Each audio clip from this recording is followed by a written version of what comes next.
It was a painful goodbye between Michigan man Samuel Kangethe and his three children Sunday. Leaving his family behind in the United States, he took a one-way trip back to Kenya, a country he hasn't called home in well over a decade. Kangethe is among tens of thousands who have now self-deported from the US.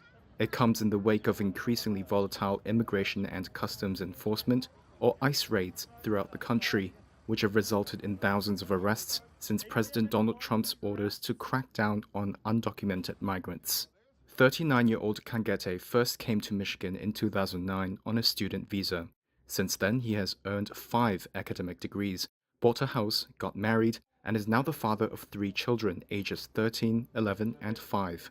And up until May 2025, he worked as an accountant for the Michigan Department of Transportation. His immigration case stems from a first marriage that granted him conditional U.S. residency. In 2014, immigration officials accused that first marriage of being fraudulent, which a judge has yet to rule on. But Kangethe believes it leaves him vulnerable to deportation. You open, we go news, social media, whatever, you see all these news of people like just getting rounded up and being taken to like, El Salvador, or just being even detained and all that kind of stuff. Where I'm self-deporting myself to Kenya, it's for safety purposes, because I want to be safe.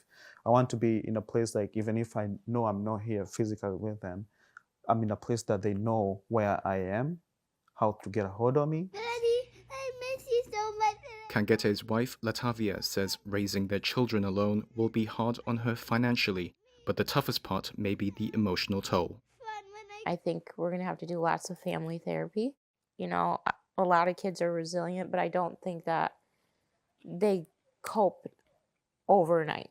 Nobody copes with things like this. This is surreal, dude. This is like, I don't know.